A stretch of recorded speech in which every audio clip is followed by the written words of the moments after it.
請勿靠近車門。請不要靠近車門。Please stand back from the doors.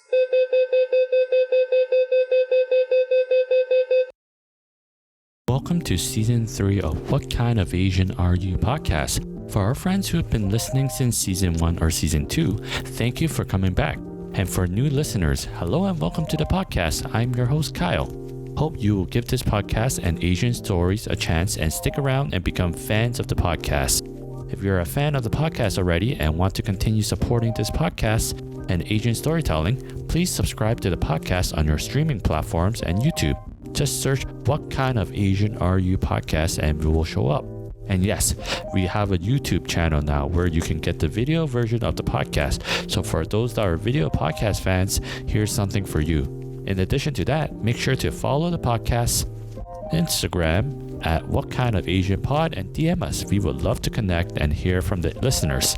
And if you're an Apple listener, please give the podcast a 5-star rating and a review. It would help the podcast greatly in terms of helping it grow and reach a bigger audience. Now, before we get to the awesome conversation with my guest today, I just want to give you a little disclaimer. For the next 5 episodes, we will be having conversation with guests specifically about their heritage languages and how they're either learning it, teaching it to others, or preserving and promoting it to other diaspora Asians. Heritage language learning is something that I'm very passionate about and something that I really wanted to talk to others about. These 5 episodes will be focused mainly on Chinese and Cantonese heritage languages. If you're not of that heritage or interested in Chinese culture and language at all, please consider giving the episode a listen, as my guests are really interesting nonetheless, or if you really are not interested, share this with someone who would be. After these 5 episodes, it will be back to our normal scheduled programming.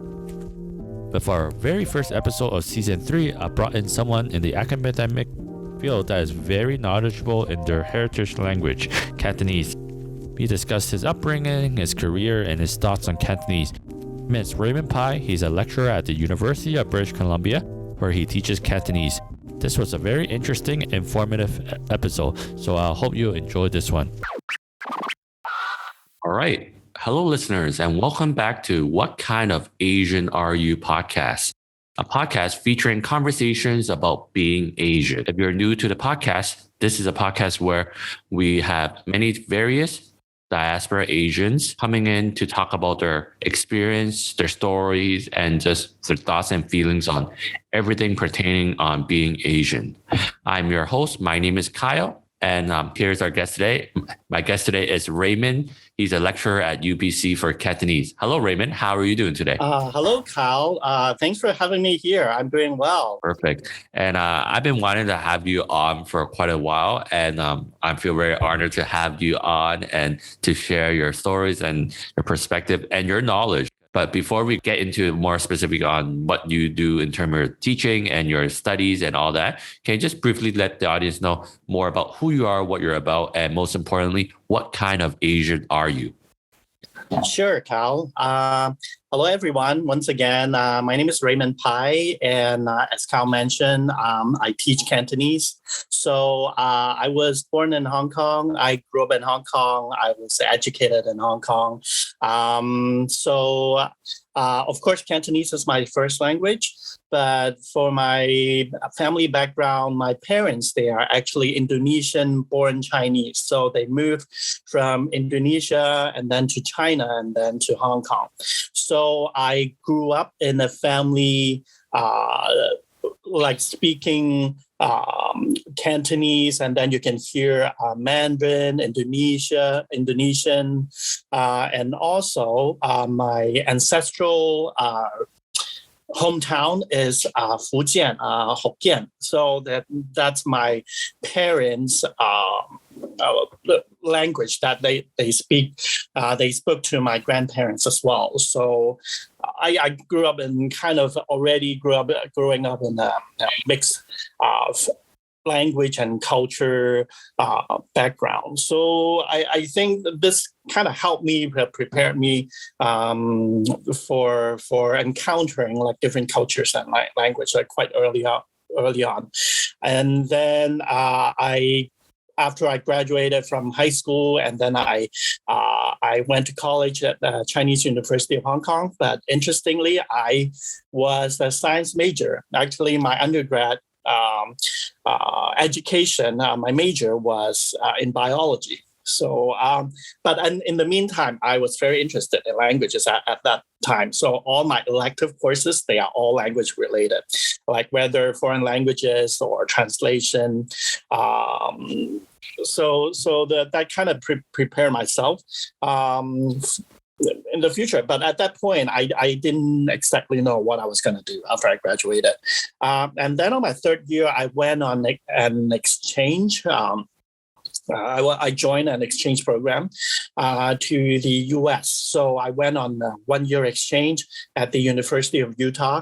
And I think that year was particularly kind of changed my life because I lived in an environment not only speaking English in an English-dominant country, but I was surrounded by international students like from all over the world. So it kind of broadened my you can say like my horizon and how I looked at myself and what I wanted to do in the future. I decided from then on I really wanted to do something that deals with languages. So I immediately after I graduated from Chinese University of Hong Kong, I went back to Utah to pursue my master's in linguistics. I started teaching Cantonese at that point. And then that's kind of the rest of the history. I taught Cantonese, Mandarin, and English throughout these past like 2 decades. And if you ask me once again, like what kind of Asian am I would identify myself with Chinese culture, Hong Kong culture, and then with an Indonesian background. And also I've lived in the United States, and now I teach Cantonese in Canada. So that's kind of like my background. Wow, that's a very extensive and kind of very unique background to have. And I'm really curious, like in terms of first your own kind of family background, how did your family or ancestor kind of ended up in first Indonesia and then your parents moving back to China and then going back to Hong Kong where you were born and raised? Yeah, that's a good question.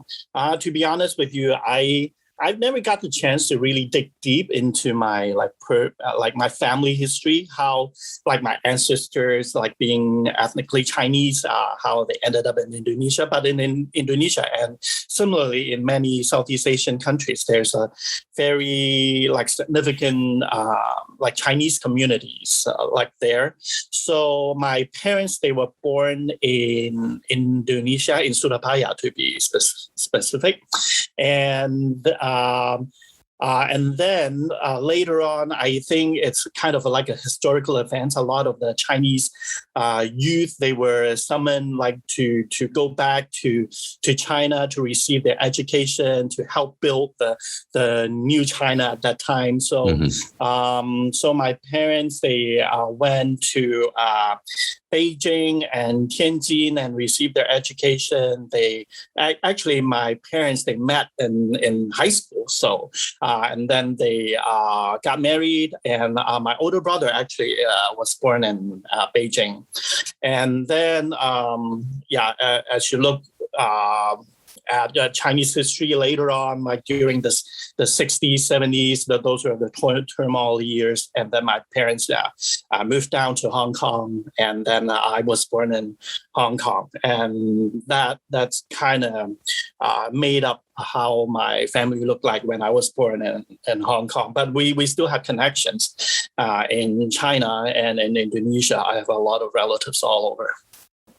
That's very interesting. And I'm just curious now, like, because of how they were raised, their backgrounds with like being in Indonesia and then being educated later on in China and then finally moving to Hong Kong where you were born and all that stuff and where you grew up. Did their kind of experience kind of shape or kind of influence how you were brought up in Hong Kong, where the culture is a bit different compared to Indonesia and China, that you feel like now looking back, there was subtle things that like they kind of instilled in you, or like kind of like focus on that? No, if they were all like from Hong Kong specifically, born and raised, it wouldn't have been like the case. Do you notice any of those specific things? Yeah, actually, it's not just my parents who moved down to Hong Kong. Actually, some of my uncles and aunties, they experienced like the same the backgrounds are similar, and then they also took the same path through China and then to Hong Kong. So I had quite a few relatives that I met, and then I noticed, of course, my parents would be communicating with them in Indonesian, and I wasn't like specifically educated in the language and the culture. I was just kind of exposed to it. But actually, I did have an interesting experience later on in my life because I was not very healthy. I got sick quite often. I had asthma growing up, so my parents were kind of worried about my health. And then at one point, they came up with this proposal. They were talking to my uncle and aunties and talking about sending me off to somewhere else. Maybe like a change in the environment would be helpful to my health. They actually sent me to Indonesia for me to live with my uncle and aunties. And they thought about, maybe if he went there, went to school there, he could also learn Indonesian and the culture and whatnot. So actually, I lived in Indonesia for a summer, not too long, actually about 4 months. But I think those 4 months, just like you mentioned, kind of shaped me and changed me a lot from my perspective on what Indonesian culture meant to me. And I was at a very young age. I was only 8 years old. I didn't understand a lot of things. But I think at that age, you also, it's a pretty critical and pretty ideal age to learn a new language and to gain a different experience. So those 4 months are still very influential to me because now I had firsthand experience what living in Indonesia was like, and I still cherish my experience. And I picked up quite a bit of Indonesian language. Even now, I still understand a lot, but of course, I'm not even close to fluent at all. That's very interesting, and it seems like regardless of like where they ended up, Indonesian culture is still very much a part of your parents' kind of identity and what they want to like kind of instill in you, at least when you were young, which is something that we wouldn't have expected, because there's a lot of Chinese kind of mentality, like, if you're Chinese regardless, like it doesn't matter what culture you assimilate to or stuff at the end of the day. But it seems like your parents were really have that kind of diaspora kind of mentality where, yes, I am Chinese, but at the same time, I lived here all my life, I assimilated, so that culture is still important to them. Yeah, you brought up a good point. So I often wonder what does it mean to be Chinese or Indonesian.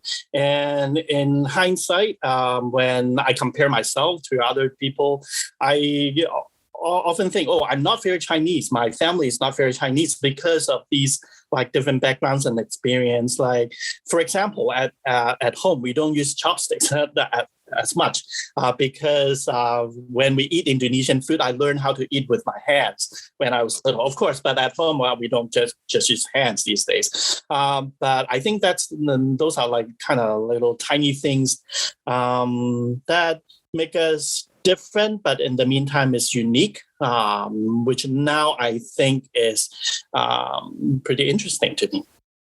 Yeah, that's really interesting. And now moving towards talking specifically about your education and how that kind of shaped and influenced you. Like you mentioned earlier, that year abroad at the University of Utah really changed your perspective, changed kind of your trajectory of where you were headed. Can you just talk about what it was specifically during that exchange abroad that really changed things for you, and why it led you to specifically doing the master in linguistics?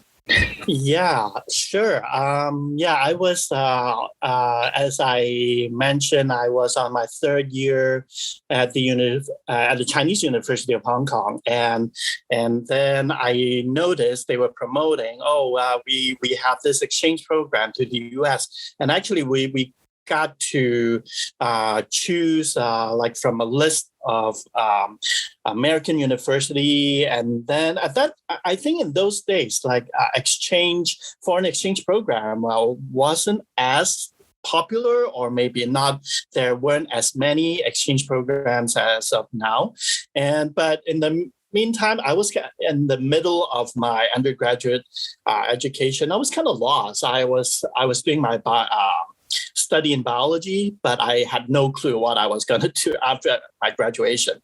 I didn't even think about being a teacher, and I wasn't very interested in working in like a science lab or doing experiments all day, even though the subject matter it's still interesting to me. So I just took a dive. I applied for that language that exchange program, and because I thought it sounds pretty fun, and you get to live in a totally different country for a year, and then I do have some friends in America, and they told me all about their lives and their study abroad, and it sounds quite appealing to me. I just wanted to do something different, and maybe trying to figure out what I really wanted to do. Like when I graduate. So I went there without much knowledge. Well, I don't even know I didn't even know what to expect during my exchange year. But that year turned out to be wonderful. I made really good friends, and actually I had a group of friends. There are 6 guys of us, and we are all from different countries. Like I have a very good friend from Finland, one from Brazil, one from France, one from the US, and then one from Japan. So we hanged out a lot together. And then even though we all have very different backgrounds, but of course we could communicate with each other in English. I just find it fascinating, and I've learned a lot of different cultures through them. And then of course, like studying in the US itself on its own, it's also a new experience to me. But the good thing is Chinese University at that point, it was also already running like it's credit-based, like a U.S. system of study, a 4-year college system. So it wasn't too big of a transition.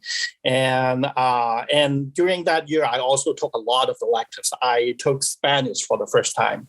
And so I was learning a foreign language in the foreign language environment, learning a different language. And then is all these interesting experiences kept me thinking, okay, now I get to like see and experience and how different culture works in this tiny little window, and I just find it really exciting and fascinating. And I realized, there are many different ways to do the same thing, or many different ways to express the same ideas. And I just this is what kind of started my interest and also consideration into moving on to do my master's in linguistics. That's really incredible, and it seems like you always had an interest or a passion in just languages, but then that year abroad, where like a language and culture was really put into your kind of everyday life, because you're encountering different cultures, different languages, and people of various backgrounds, that really kind of pushed you to just really want to be committed to language as like your career, would you say? Did you know that you studying language, you were eventually gonna be looking to teach it or anything like that? Or you just knew that you just want to keep learning more about languages? started with just my interest in languages because even in my first year at Chinese U, I already started taking Italian at that time.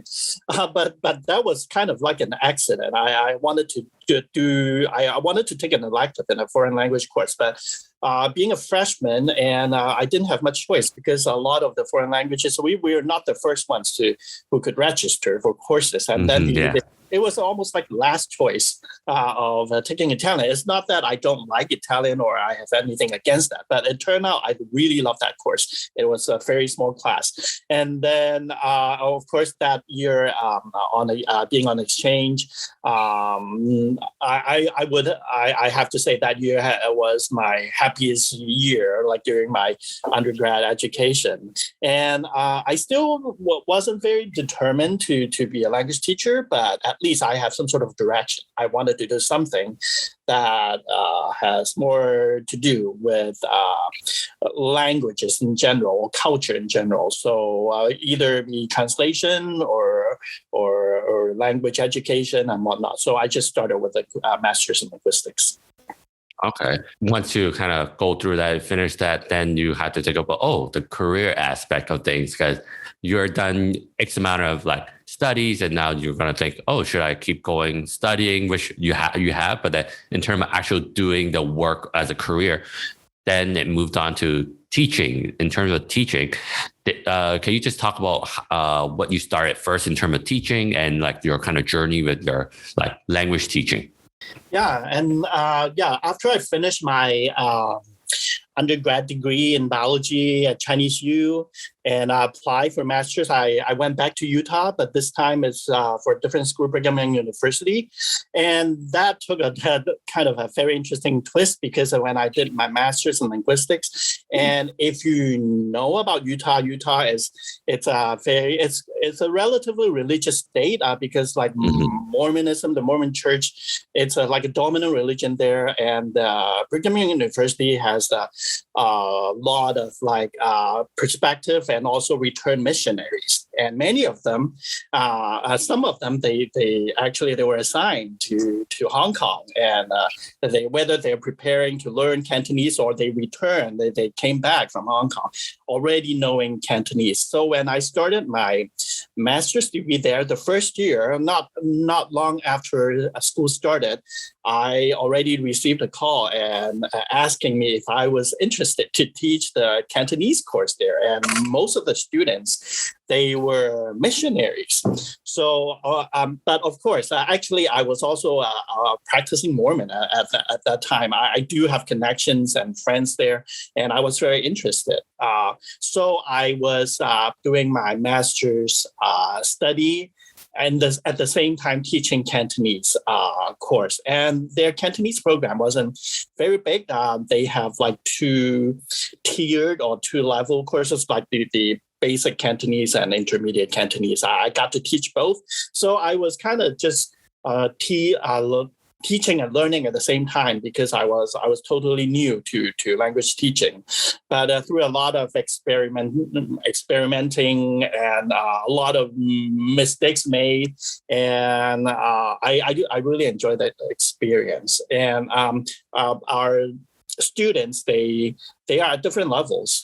So I also had to learn how to adapt to different backgrounds when I was teaching Cantonese. Wow, that's really interesting. I wouldn't have thought like the reason why you were able to teach Cantonese at like a Western university was due to the fact that they had like students, or per se like students that needed Cantonese because they were about to go on a missionary trip to Hong Kong where they want to know Cantonese, or they're returning and they want to keep learning and using it later on if they go back. That's really not something I thought of. I thought normally with these kind of heritage languages, either because for business or for like those that are heritage speakers that you want to cater to them, that, you could have the option of learning your heritage language here. It's kind of like what UBC does, which we'll talk about in a bit.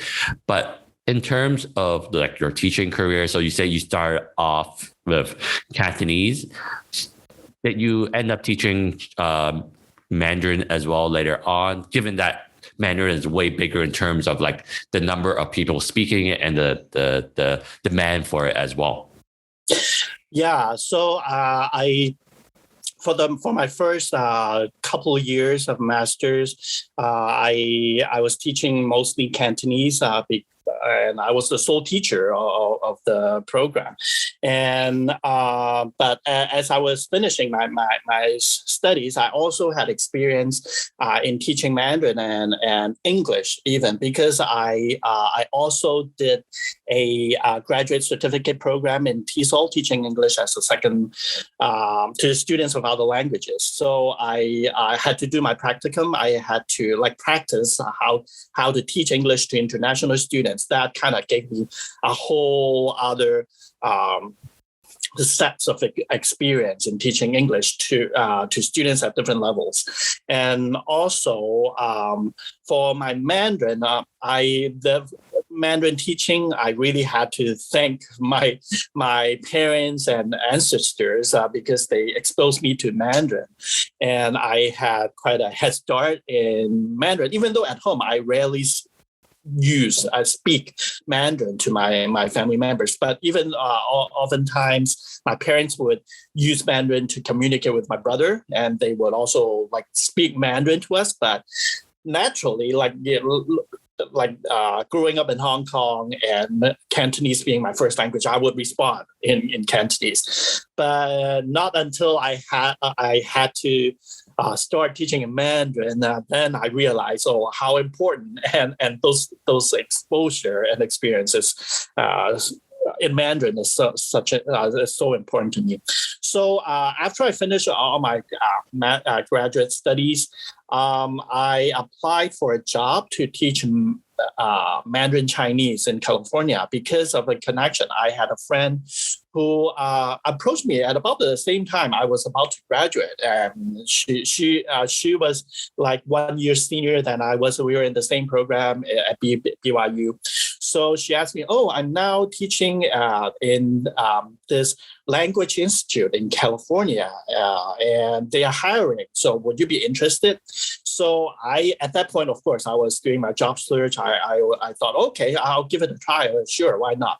So I applied, and then I was hired, and it ended up actually that language institute. The full name is the Defense Language Institute, Foreign Language Center. Actually, all the students, they are military linguists. So and then at that point, I thought, maybe I had a chance to teach Cantonese there. A few years back, they had a Cantonese program, but by the time I got there, I was told they just barely shut down the Cantonese program. So I ended up teaching Mandarin Chinese and in this very unique environment. And I think that was the one, the most important training ground for me to be a professional language teacher on its own. Why is that? What was so interesting about that experience, or what specifically that you learned from teaching those that are in the military Mandarin Chinese? Is there something that's different compared to teaching just average students out on the street, a new language? I think it is the setup and also the background of the students. Of course, all these students, they have military background.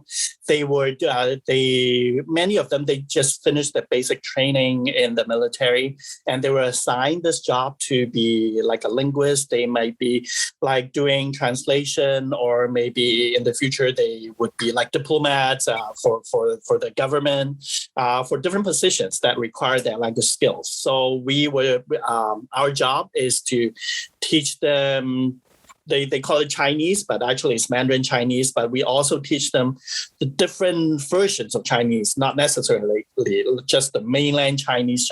They also needed to learn simplified and traditional characters. And so they just need to be able to function in Chinese given less than 2 years of time from zero background to be to be basically proficient. They can function in Chinese, and which is to many outsiders, it is almost like a mission impossible. So I was very curious myself. How do they do that?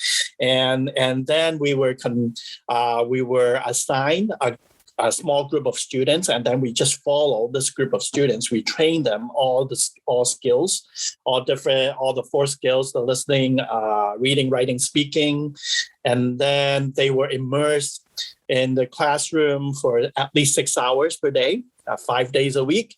And then, of course, after class, they still have homework. They would practice a lot. So they, in about a year, basically, they could communicate with anyone in Chinese, which I find quite fascinating. But in the meantime, I think it is quite natural if you're in an immersive environment in a language and a culture. Of course, you would pick up a lot, and that also brought me back to my childhood experience in Indonesia. And I always wonder, how come those 4 months of living in Indonesia influenced me so much that I could still remember a lot what happened and what I was taught. I guess it's the immersion that made it possible. That's really cool. And you mentioned something of how you not only have to teach them Mandarin Chinese, but other different Chinese as well. And maybe we should kind of go through there's a difference between Cantonese and Mandarin Chinese. Can you just, I guess, briefly go over with your experience, with your studies, and you teaching both languages, what are the main difference that people might not be aware of that makes learning both of them in different ways kind of more difficult? If say people normally think, it's the same pretty much, or if you know one, it's easier to know the other. Can you just speak on that, the differences or what you notice? Yeah, sure. I just to make the long story short, because even people when they're talking about, what is Chinese? What's the difference between Mandarin and Cantonese? This could create a lot of debates too, because Chinese on its own is quite a broad and an umbrella term. What is Chinese? Because Chinese could mean like a culture of a large group of people. There are more than 1 billion people in China. Of course, not all of them speak the same, and they have the same culture. And there are a lot of varieties. We call it varieties in Chinese, but also there are this term dialects of Chinese. But for some linguists, we try to avoid saying, which variety is a dialect of Chinese, because that would create a hierarchy.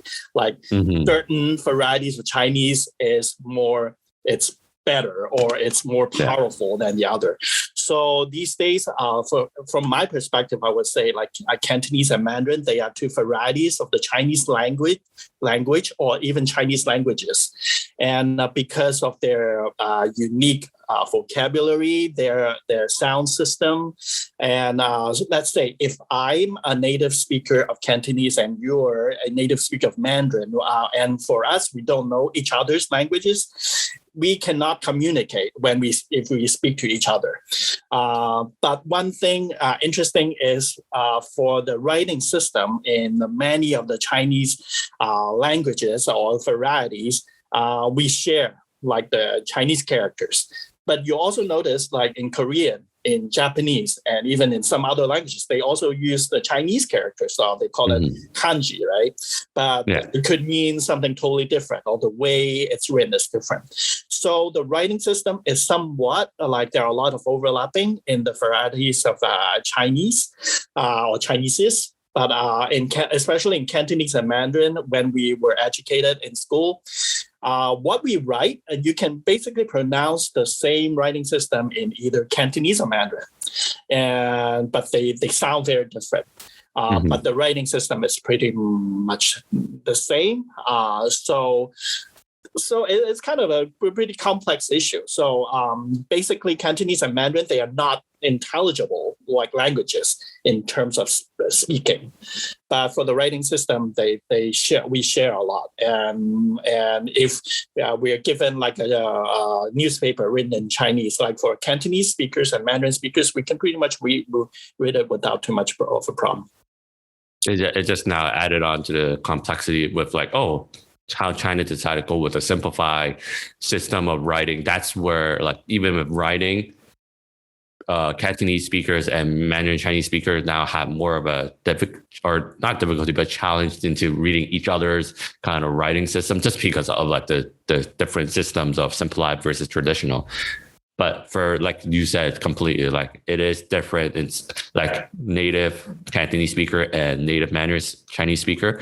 If they don't know anything about each other and we're forced to have to talk to each other in their own languages, they might, most often than not, they won't know what each other is saying unless they have some exposure to the other language somehow previously. Yeah, and even then, that's a stretch. Yeah, exactly. And that also explains why. And interestingly, like now 80% of my current Cantonese students, they're Mandarin speakers. So if they don't have to learn Cantonese, they probably wouldn't understand much. Of course, if they read, they get a lot. But oftentimes they say, oh, I have a lot of friends Cantonese who speak Cantonese, but I don't know a word what they're saying. Mm-hmm. So. Yeah, it's interesting with how languages are. And continue talking about your kind of career from teaching at that military-based school, teaching them Chinese, to now you're at UBC. How did that happen? And you went to UBC becoming a Cantonese lecturer, which is great. I really like that. But I'm just curious, why did you take that approach specifically when, if we look at it from like a, I guess, logical sense, Mandarin Chinese is the more popular language to be teaching at like post-secondary level. So I would assume there will be more job opportunities and advancements opportunity by you just teaching Mandarin Chinese on its own, rather than you now focusing your time on Cantonese language and the culture side of things. Yeah. That's a good question, because nowadays when you look at like the many Chinese programs a lot around the world outside of the Chinese or even Cantonese speaking areas or countries, when they are talking about Chinese programs, most of them actually are referring to or actually teaching Mandarin Chinese. And of course, Mandarin being the official language of the language, or we call it the lingua franca in mainland China. And people would want to learn it for their jobs, for many different reasons, because of course there are a lot more speakers of Mandarin in the world. But going back to my teaching at the Defense Language Institute at that time, teaching Mandarin, and another unique thing is because we maintain like a small class environment, they hire a lot of teachers. And when I tell people there are more than 100 Chinese teachers just teaching Chinese at the same institution, like it's quite astounding and quite impressive. So I was surrounded by more than 100 teachers. Of course, most of them, more than 90% of them, they are native speakers of Mandarin. They are mostly from mainland China or from different areas, and also some from Taiwan, and or some having learned Mandarin Chinese for a long, long time. But I think I was the only one from Hong Kong, like being a native speaker of Cantonese. And once in a while, I would be asked by either students or teachers to about like questions about Cantonese, or they're interested in Cantonese. They would ask you, "Oh, say something in Cantonese," or "Oh, I've heard this in Cantonese. What does it mean? How does it relate to Mandarin?" And then I kept thinking, okay, now I've been away from where I grew up in Hong Kong for so long. I taught there for 8 years. And also because of my studies, I've been away from home for more than 10 years. And I started to build up this urge or yearning about, okay, using Cantonese. I was afraid, if I don't have that many people to speak Cantonese to, except my family over the phone or when I visited. And I was afraid I would lose that language. I felt like, my Mandarin actually improved a lot, even though it's not even my first language, because I had to teach it. And in the meantime, I started to realize, once in a while, I would have words in Cantonese that's at the tip of my tongue, and then I even forgot how to say it. I started to have this worry. And then, of course, if I told myself that if I would given a chance to teach Cantonese, I would be very, very happy because I didn't have that much struggle to think about, what's in addition to the language itself, I don't have to explain its culture with as much effort when I try to explain to students, what's the difference between like simplified traditional Chinese, like the Taiwanese and then the mainland Chinese background. Sometimes I have to do research when I taught because it's not my native language or background. And so after having taught Mandarin in that institution for so long, my last assignment, very interestingly, the school decided to develop a test for Cantonese speakers because as it turned out, we have a few students who had Cantonese background. They are actually heritage Cantonese speakers because of their parents or their family background. And if they could prove or get certified of their ability to communicate in Cantonese, that's another skill set. And that could add to their resume. And they even get bonus in their job. So they could take a test to prove their proficiency level in Cantonese. So the school started to develop these tests to test just like a regular language test in Mandarin, but it's in Cantonese. So I got this assignment to help them develop a Cantonese test.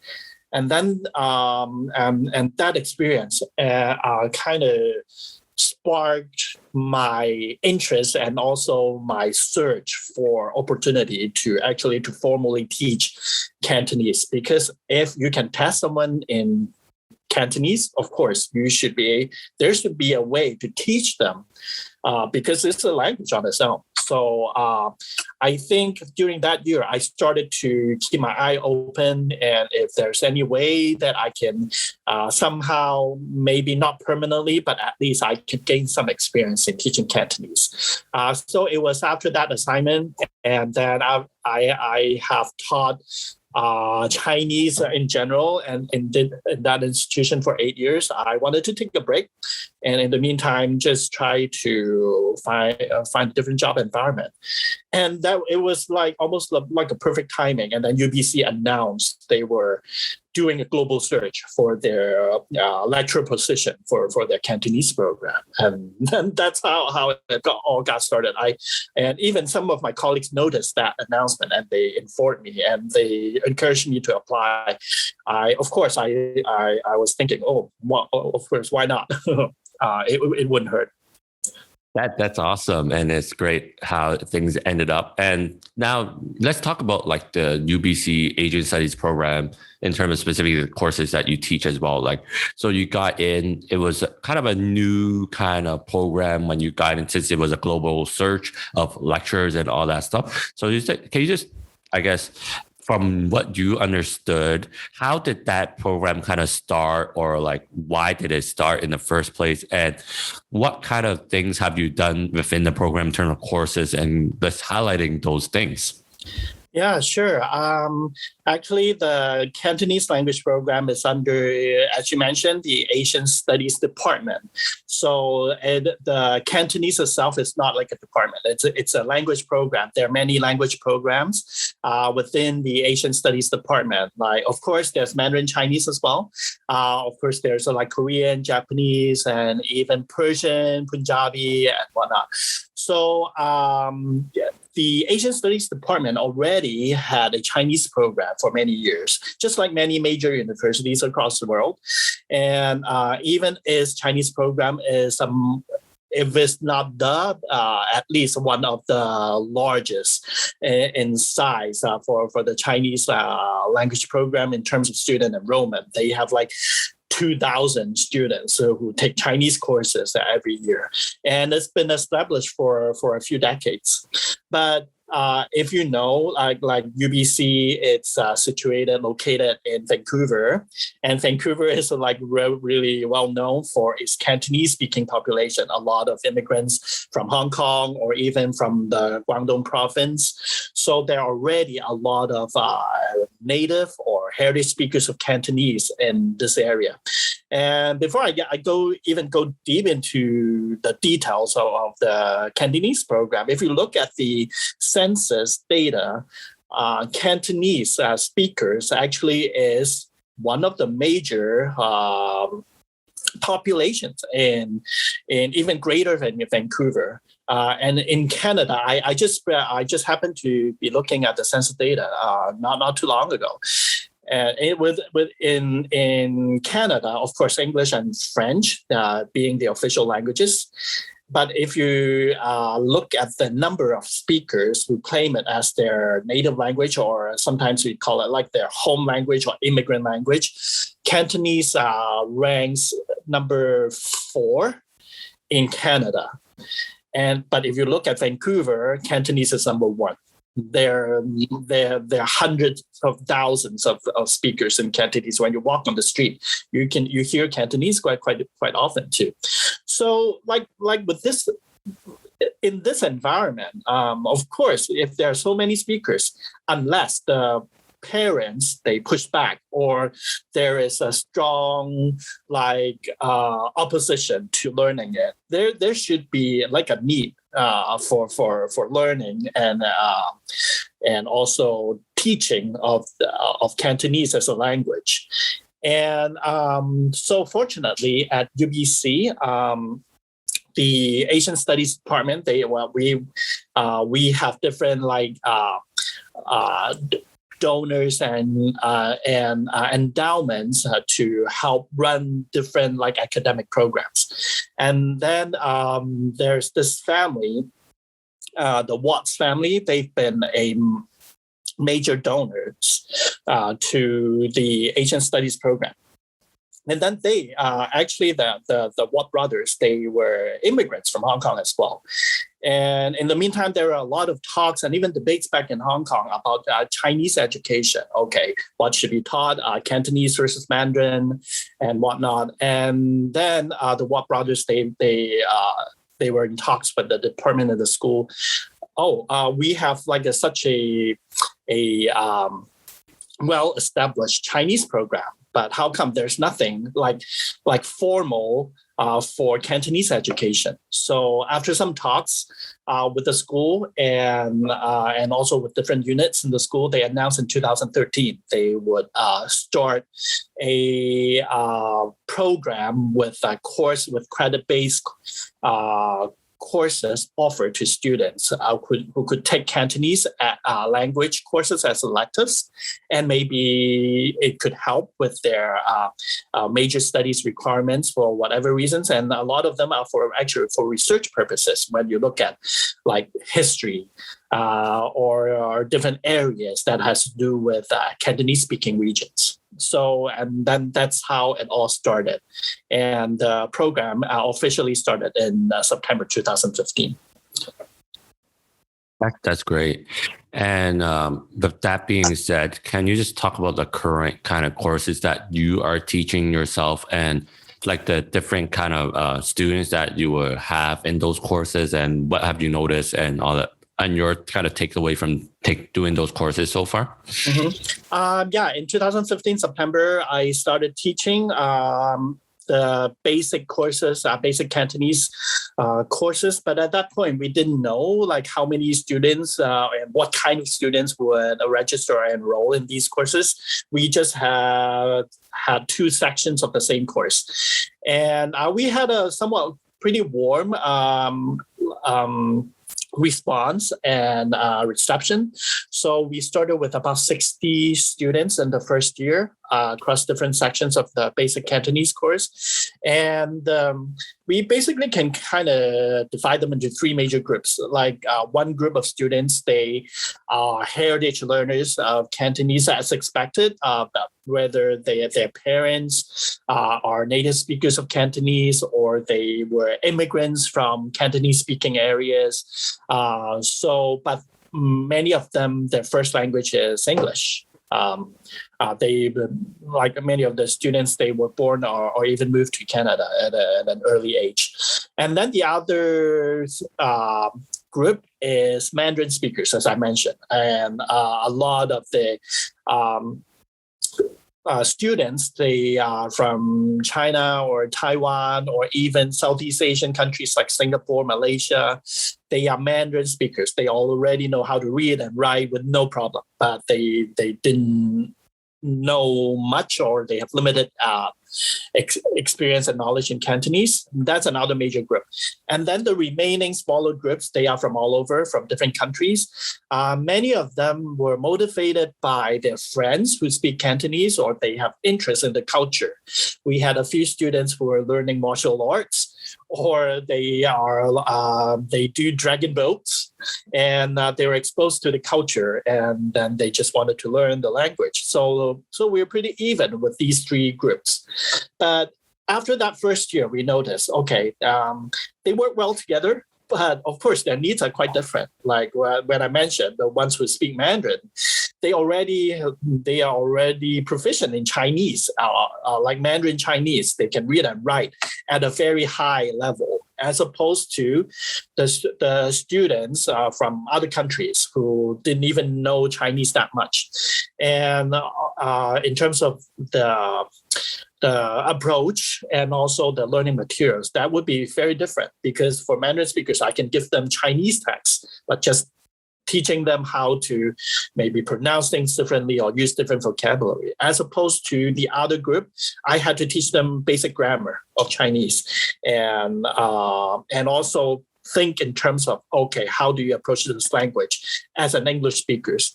So, and then after the second year, we started to differentiate. We split this basic course into two separate courses. We have one specific course, the basic Cantonese for Mandarin speakers. And then for all the other English speakers or other language speakers without Chinese background, they would be in another course. And also starting from the second year, we also built from that, we started the intermediate and advanced level Cantonese. So for the first 2 years, we basically developed all the courses that we will be offering. And I was the sole teacher teaching all these courses. So I had to do a lot of like trial and error. But and then probably by word of mouth and the student population taking Cantonese course just grew almost exponentially. Like from the first year, we had about 60 students in 1 year. And now we are finishing our 6th year. And now we have over 400 students, nearly 500 students now taking different Cantonese courses. So that kind of tells us why, kind of justify, okay, maybe there's a need to learn and teach Cantonese at a more structured and formal settings. That's amazing, and I'm happy to hear that. And I wish, like when I was in school, there was this program already, but I missed the boat. It kind of sucks to be a little older to miss the boat on the new program. But like with having said all that, it seems like there is a need for it, or there's a demand for it, and then UBC is providing that space for it. But at the same time, we could see, especially with how the language itself is going towards in terms of worldwide, in terms of the dominance of Mandarin Chinese, in terms of speaking and those that are speaking, and also what China is kind of implementing in terms of their own kind of ideas of what the national language should be for all their autonomous regions and such, with being Mandarin Chinese, and seeing how Hong Kong is now. What do you feel like can be done in terms of making sure whatever happens overseas in China and stuff doesn't affect the current kind of learning environment in the West for Cantonese? Because I think right now a lot of times people talk about, oh, Cantonese is a dying language, or like it's going down and down because China is making everyone speak Mandarin Chinese. But from like research I've done, like overseas or diaspora Cantonese speakers are really the driving force, or potentially the driving force in the future to keep Cantonese alive. So what do you think about that? Yeah, you raise a very relevant and also almost like a hot topic these days in terms of Cantonese education. And there's a lot of debate going on. Okay, even back in Hong Kong, probably many of you have heard, okay, in schools, Mandarin is being promoted and even in some schools replacing Cantonese as a medium of instruction and that kind of debate. But I think there are a couple of things that you pointed out. Actually, I think it's kind of key to Cantonese education in general. One is you mentioned like UBC is providing the space and also the structure and the setting for us to do what we're supposed to do to help promote and help the growth of the Cantonese education and people's interest in it. And because Cantonese it's as I mentioned earlier on, Cantonese is a variety of Chinese. Chinese is an umbrella term.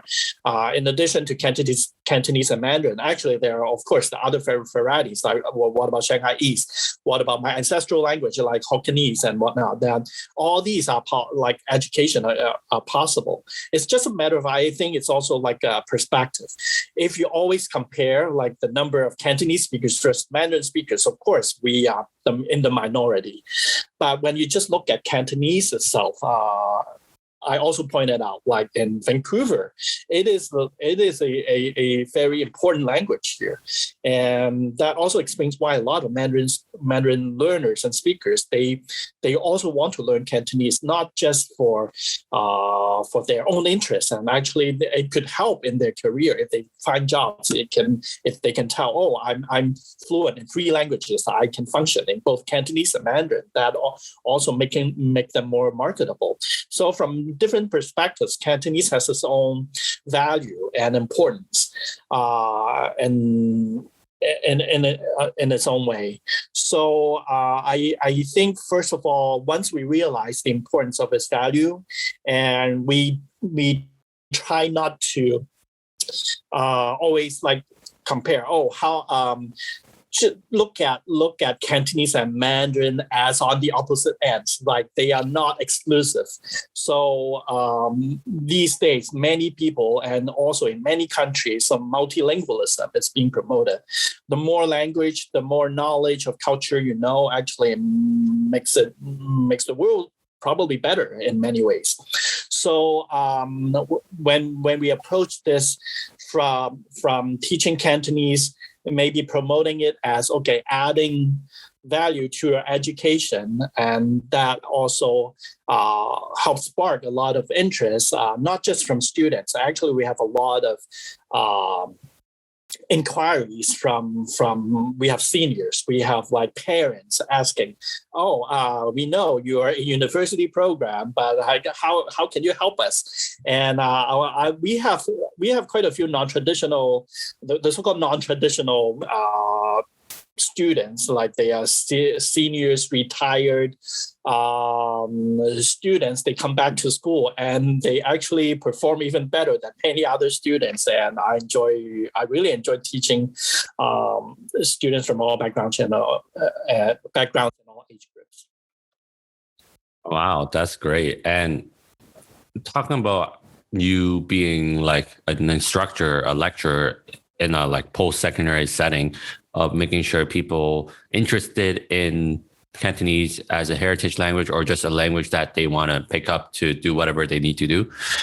But in terms of like the micro kind of thing, or like the individual or family kind of thing, what can people do on their own to keep the language and culture alive, in your opinion, based on what you have done in like the post-secondary setting and also like your kind of studies and all that? Yeah, that question I keep asking myself as well. And as I already shared my experience, like my journey, like through different countries and different jobs, in hindsight now, I often think okay, I took Cantonese for granted. When you grew up in Hong Kong and at home, Cantonese is spoken everywhere around you, and you didn't think it's anything special. There's anything special about it. I didn't know anything about grammar. I didn't know the romanization. Like now, we spend a lot of times teaching Yue Ping, the romanization, the pinyin, just to help you pronounce the words better. Until you are in an environment that is no longer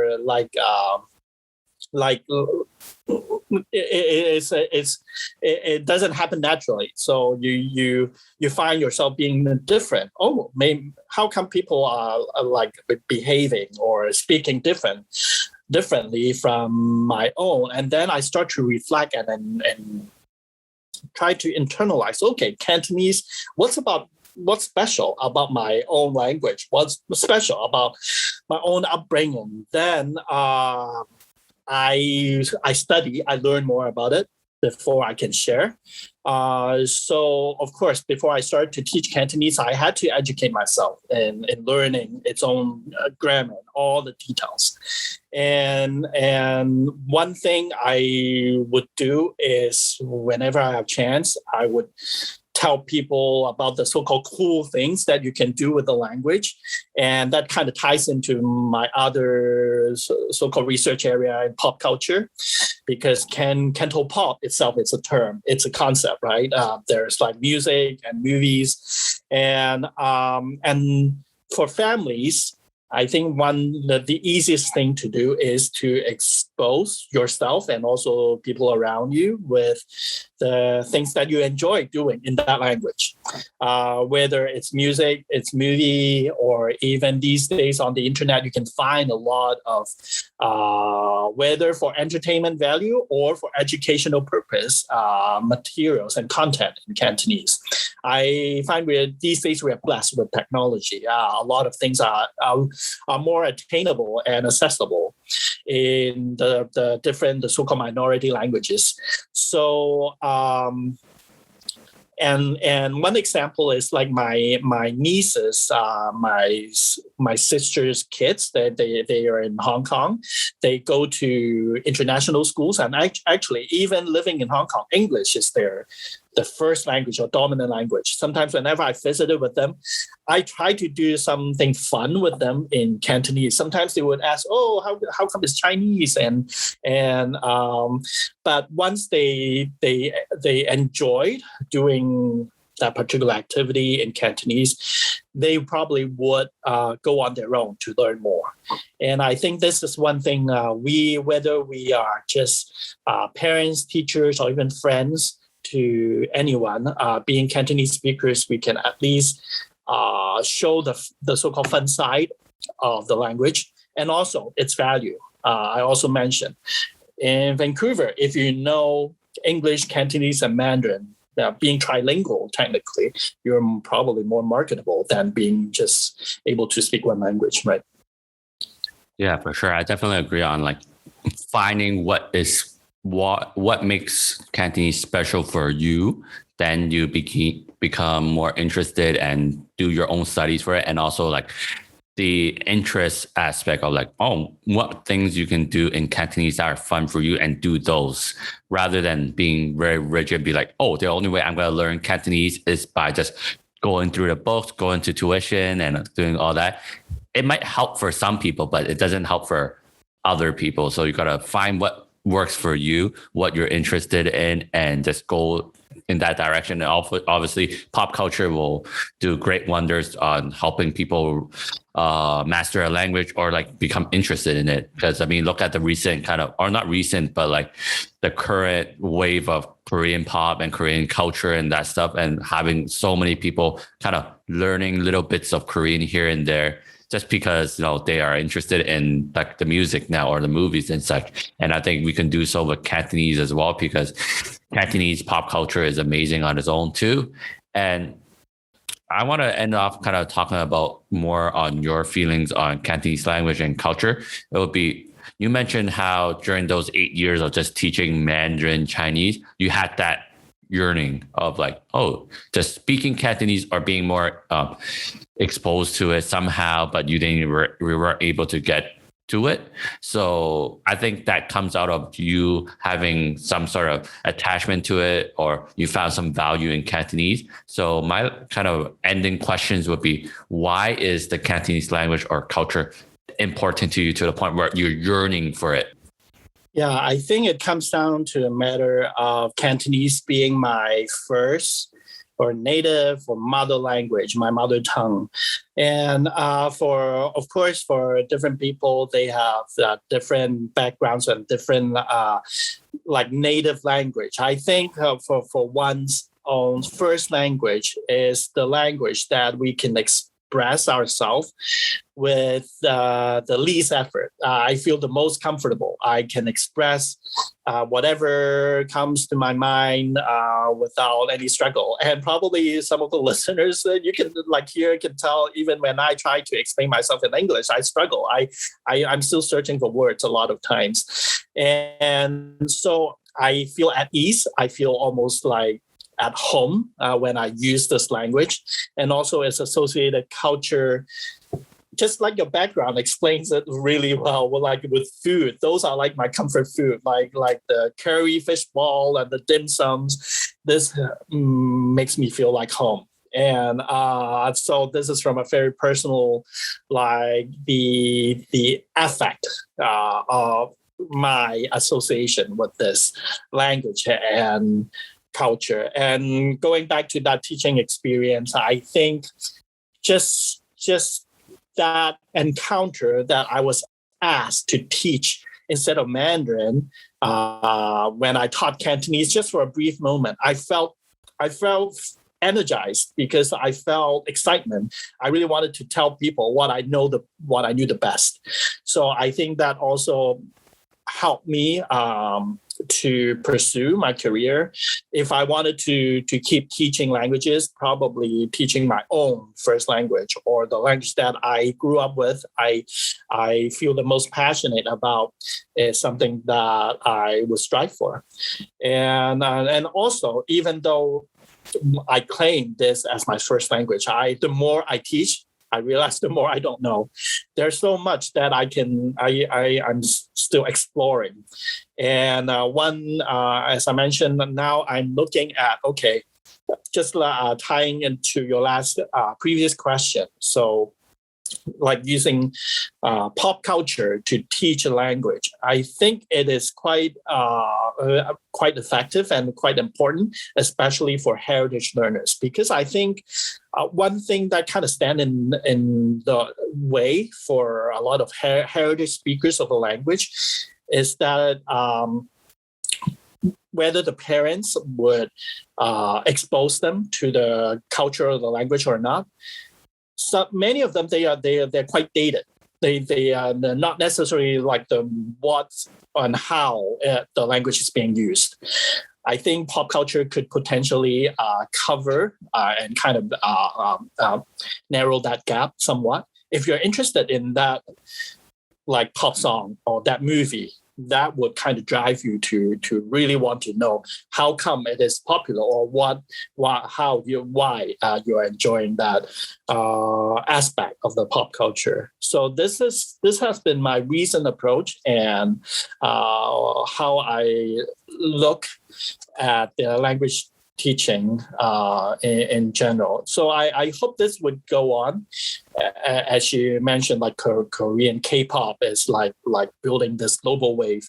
And if you have been following what's going on with the Hong Kong pop culture, this boy band like Mirror era is like creating like craze in Hong Kong. It's the talk of the town, and even some of my students are catching on now. So I look at it as a good thing. So because that means we are still able to use the language and embed it in this very interesting and entertaining aspect of the culture.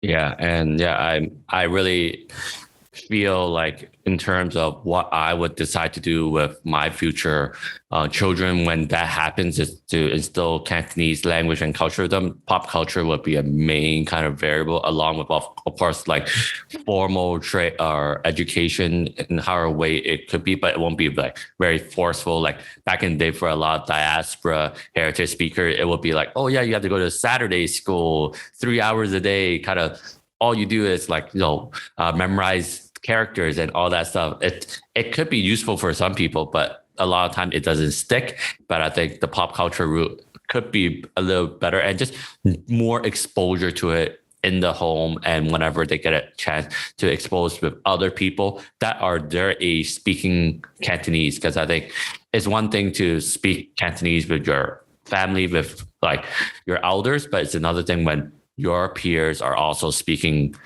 Cantonese. So it'll be easier to be more immersed in it, and also same kind of topics that you guys could have. So I think that's kind of what I see as the way to go with Cantonese learning, especially in the diaspora. And another question kind of to end it off is like, how do you see the development of the Cantonese language moving forward?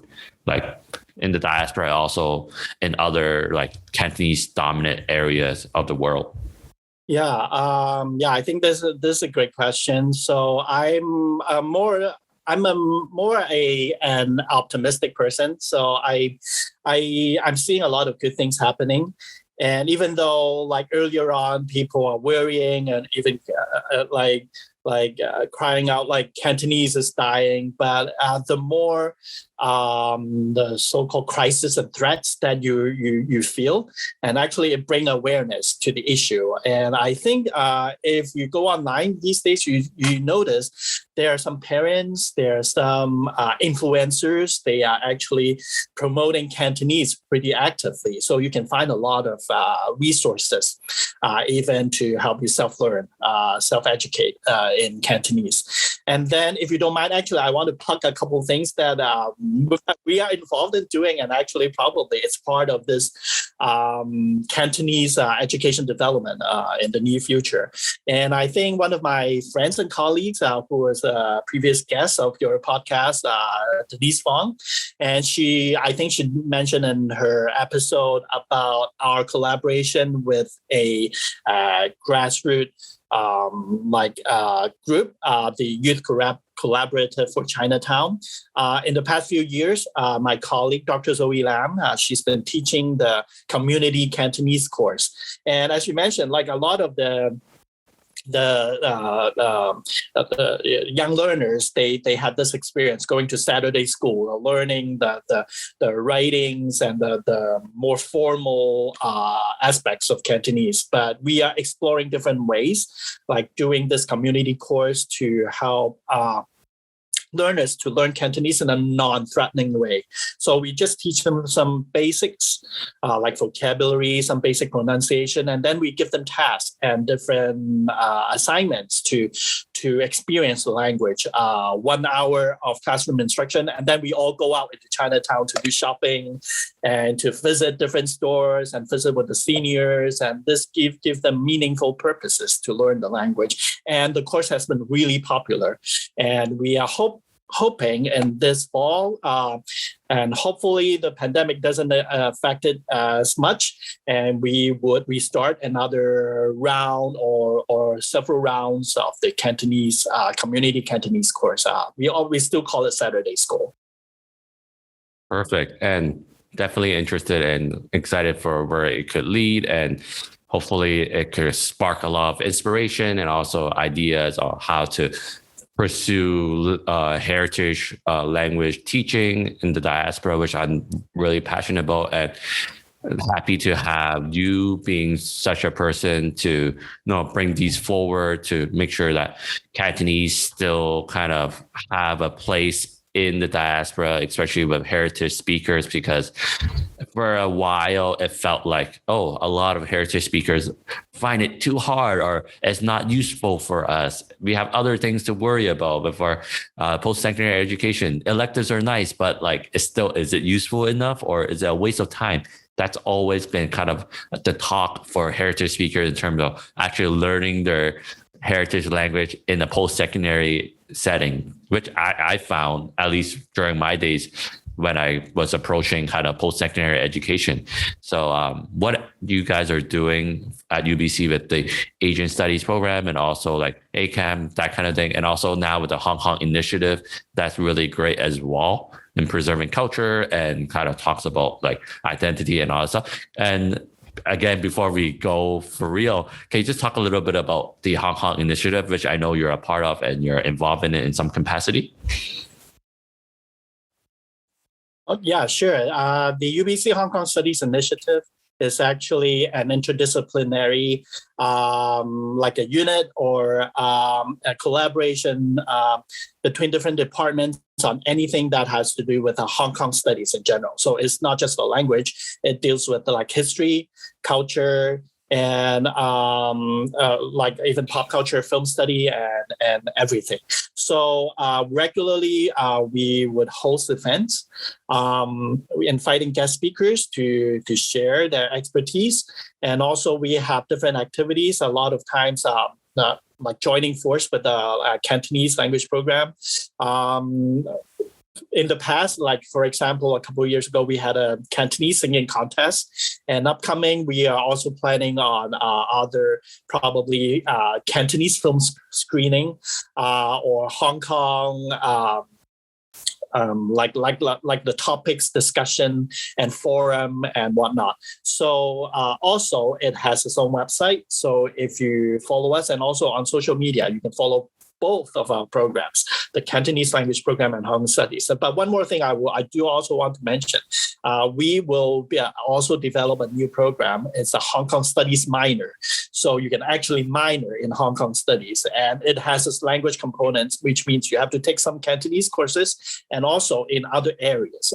Because at UBC right now, you can take Hong Kong film, and then Hong Kong literature, Hong Kong history, and even a new course in January. It's Cantonese music. So these is almost like an entire package that you can enjoy during your university study. And we would love to let more people know, and hopefully more students will take the advantage of it. Now, finally, before we really end the show, it's been such a good time talking to you, learned a lot, and hopefully others learned a lot as well, to talk about Cantonese language, Cantonese culture, and your story, very unique background and the things you have gone through. And for people who want to know more about the work that you do and like the different programs that you want to highlight and have more people look into, where can they find it? Can you just go through all of them, kind of the main ones that you want to highlight? You mean the way people can reach us, right? Yeah, you can find us in like all the major social media platforms. We are on Facebook, we are on Instagram, we are on Twitter. We also have our YouTube channel. Basically, you just do a search on UBC Cantonese. You should be pretty, it should show up. And then we also have our own website. It is Cantonese.arts.ubc.ca. I'm sure Carl will include that link on their platforms too. So, but the easiest way to find us is just do a Google search, UBC Cantonese. It should pop up. That's perfect. And again, thank you so much for this talk. And I really enjoy it. And best of luck to you in terms of doing all these programs and teaching Cantonese to the people at Vancouver. It's been a great time talking to you, and hopefully we can stay in touch. And thank you again so much for this talk, and appreciate what you do. And this is it for our podcast. So if you guys want to keep supporting this podcast, make sure to subscribe to the podcast, follow the podcast on Instagram at What Kind of Asian Pod, and share this with your friends and family, and keep supporting Asian storytelling. And till next time, this is What Kind of Asian Are You podcast, and see you on the next episode. Bye-bye.